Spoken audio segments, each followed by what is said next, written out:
హైదరాబాద్ చైతన్యపురిలో చిన్నారులను విక్రయిస్తున్న ముఠాను పోలీసులు అరెస్టు చేశారు. నిందితులు గుజరాత్ నుంచి చిన్నారులను తీసుకొచ్చి హైదరాబాద్ లో విక్రయిస్తున్నట్లు పోలీసులు తెలిపారు. మల్కాజ్గిరి ఎస్ఓటీ సాయంతో ముఠాను పట్టుకున్న పోలీసులు 4 చిన్నారులను రక్షించి 11 మందిని అరెస్టు చేసినట్టు వెల్లడించారు. నిందితులు కోలా కృష్ణవేణి, దీప్తి, గౌతమ్ సావిత్రిదేవి, శ్రవణ్, శారద, సంపత్గా గుర్తించారు. పిల్లల్ని కొనుగోలు చేసిన నాగవెంకట పవన్ భగవాన్, రమాశ్రావణి, వినయ్ కుమార్, స్వాతి, రమేష్ ను అదుపులోకి తీసుకున్నారన్నారు. నిందితుల నుంచి 11 ఫోన్లు, 5,000 రూపాయల నగదు స్వాధీనం చేసుకున్నామని పేర్కొన్నారు. వీరు తెలుగు రాష్ట్రాల్లో చిన్నారులను విక్రయించినట్లు గుర్తించామని రాచకొండ సిపి సుధీర్ బాబు వెల్లడించారు.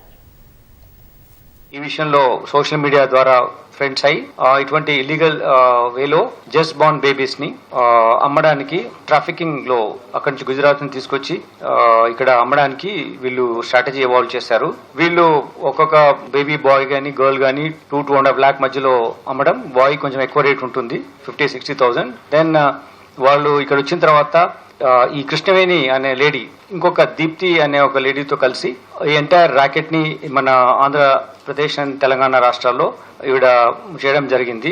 ఈ పిల్లల్ని అమ్మే కార్యక్రమంలో ఇది టోటల్ ఇల్లీగల్ ప్రాసెస్.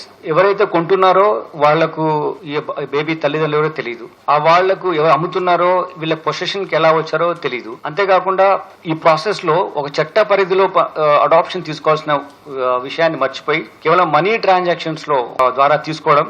వాళ్ళు తీసుకునే టైంలో వాళ్ళ ముందే ఇది false and fake documents create చేయడం, బర్త్ సర్టిఫికేట్ లాంటివి కానీ లేకపోతే ఆధార్ లాంటివి క్రియేట్ చేసి ఫేక్ కార్డ్ తీసి దాన్ని అమ్మడం, ఇవన్నీ ఎంటైర్ ప్రాసెస్ వీళ్ళందరూ నాలెడ్జ్ లో ఉంది. ఎవరైతే కొంటున్నారో నాలెడ్జ్ లో ఉంది. కేవలం డబ్బు ద్వారా కొనుక్కొని ఆ పిల్లవాడు ఎవరు, ఎలా వచ్చారు వీళ్ళ చేతులకి, ఇది ఎవరన్నా దొంగతనం చేసి తీసుకొచ్చారా, వేరే నేరం చేసి తీసుకొచ్చారా అని ఏమాత్రము ఆలోచించకుండా కేవలం డబ్బుతో కొనుక్కోవడం అనేటువంటిది చర్య చేస్తారు. కాబట్టి వాళ్ళు కూడా నేరస్తులుగా మేము గుర్తిస్తున్నాం.